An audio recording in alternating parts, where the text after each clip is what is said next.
ఏపీలోని పలు జిల్లాల్లో డయేరియా దడ పుట్టిస్తుంది. ప్రధానంగా ఎన్టీఆర్ జిల్లా జగ్గయ్యపేటలో డయేరియా రోజురోజుకు పెరుగుతుండడం ఆందోళన కలిగిస్తుంది. జగ్గయ్యపేట నియోజకవర్గంలోని 8 గ్రామాల్లో అతిసార కేసులు పెరిగిపోతున్నాయి. షేర్ మహమ్మద్పేట, చిలకల్లు, మక్కపేట, వత్సవాయి, హనుమంచపల్లి, బుధవాడ, గండ్రాయి, దేశపాలెం ఈ గ్రామాలతో పాటు జగ్గయ్యపేట పట్టణంలో ఉన్నటువంటి మోడల్ కాలనీ, సీతారాంపురం ప్రాంతాల్లో అతిసార ప్రబలింది. వందల మంది అనారోగ్యంతో ఆసుపత్రి పాలు కాగా 2 మృతి చెందడం కలకలం రేపుతోంది. జగ్గయ్యపేట పరిధిలో డయేరియా వ్యాప్తితో ఏపీ ప్రభుత్వం అలర్ట్ అయింది. గ్రామాల్లో ప్రత్యేక మెడికల్ క్యాంప్స్ ఏర్పాటు చేసి వైద్య శాఖ ఉన్నతాధికారులు అక్కడ ఉన్నటువంటి పరిస్థితులను పర్యవేక్షిస్తున్నారు. డయేరియా రోగుల కోసం జగ్గయ్యపేట ప్రభుత్వ ఆసుపత్రిలో 40 బెడ్లతో ప్రత్యేక వార్డుని కూడా ఏర్పాటు చేశారు. మరోవైపు జగ్గయ్యపేట ప్రభుత్వ ఆసుపత్రిలో డయేరియా రోగులకు పరామర్శించారు మంత్రి సత్యకుమార్. అయితే బాధితులకి అండగా ఉండాలని కూడా భరోసా ఇచ్చారు. ఆ తర్వాత ఏపీ ఆరోగ్య శాఖ స్పెషల్ సీఎస్ కృష్ణబాబు సారథ్యంలో జగ్గయ్యపేట మున్సిపల్ అధికారులతో సమీక్ష సమావేశం నిర్వహించారు.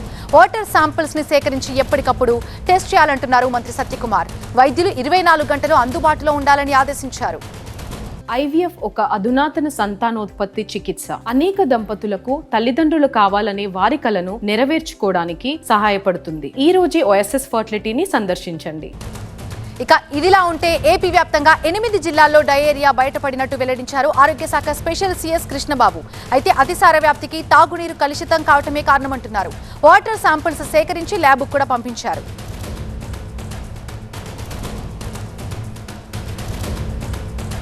దీనికి సంబంధించి మరింత సమాచారం మా ప్రతినిధి క్రాంతి అందిస్తారు. క్రాంతి, వాటర్ శాంపిల్స్ సేకరించి ల్యాబ్ కూడా పంపించారు. మీరు కొద్దిసేపటి క్రితమే మంత్రి సత్యకుమార్ తో కూడా మాట్లాడారు. ఆయన ఏం చెప్తున్నారు? డయేరియా బాధితులకి ఎలాంటి భరోసా ఇస్తున్నారు? ఎలాంటి ట్రీట్మెంట్స్ కల్పిస్తున్నారు?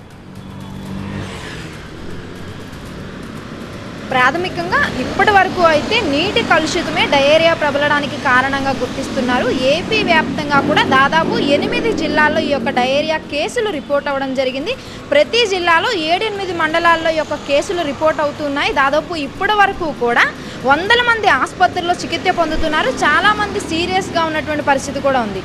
ఎన్టీఆర్ జిల్లాలో ఉన్నటువంటి జగ్గయ్యపేటకు సంబంధించి జగ్గయ్యపేటలోని 8 గ్రామాల యొక్క డయేరియా ప్రబలింది. ఒక గవర్నమెంట్ హాస్పిటల్లోనే 40 మందికి పైగా పేషెంట్స్ బెడ్ పైన చికిత్స పొందుతూ ఉన్నటువంటి పరిస్థితి ఉందండి. అలాగే ప్రైవేట్ ఆసుపత్రులు ఆర్ఎంపీల దగ్గర ట్రీట్మెంట్ తీసుకుంటున్న వారి సంఖ్య కూడా ఎక్కువగా ఉంది.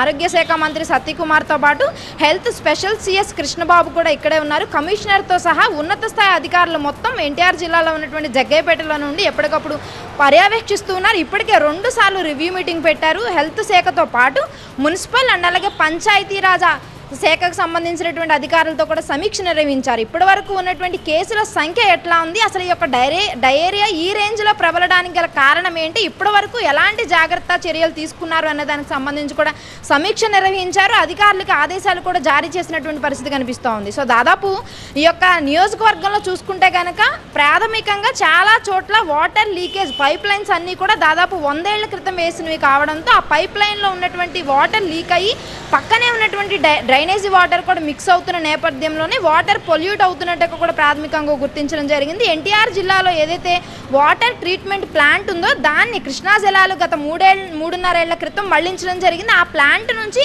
అక్కడ ఉన్నటువంటి 50,000 మందికి వాటర్ సరఫరా అవుతుంది. ప్లాంట్లో ఫిల్టరేషన్ వరకు బాగానే ఉన్నా కానీ అక్కడ నుంచి ట్యాంకు ఏదైతే అర్బన్ ప్రాంతంలో ఉన్నటువంటి ట్యాంకీకి వచ్చే సమయానికి అక్కడ ఉన్నటువంటి పైప్ లైన్ మొత్తం కూడా 3-4 చోట్ల డ్యామేజ్ ఉన్న నేపథ్యంలో దఫల వారీగా ఎన్నిసార్లు దానికి రిపేర్ చేసినా కూడా అది ఎన్నో ఏళ్ల క్రితం అవడంతో తుప్పు పట్టిపోయి పూర్తిగా లీకేజ్ అవుతుంది. దాని పక్కనే ఉన్నటువంటి డ్రైన్ వాటర్తో పాటు వర్షం నీళ్లు అండ్ అలాగే అక్కడ స్టోరేజ్ ఉన్నటువంటి నీళ్లు మొత్తం కూడా మంచినీటిలో కలిసి పొల్యూట్ అయ్యి అదే మొత్తం పబ్లిక్ వెళ్తున్నటువంటి పరిస్థితి కనిపిస్తూ ఉంది. మరోపక్క రూరల్ ఏరియాల్లో కూడా ఇదే పరిస్థితి కనిపిస్తూ ఉంది. అక్కడ ఉన్నటువంటి చెరువులు ఏవైతే ఉంటాయో ఆ చెరువుల ద్వారానే వాటర్ని మొత్తం ఫిల్టర్ చేసి అక్కడ ఉన్నటువంటి గ్రామస్తులకు పంపిస్తారు.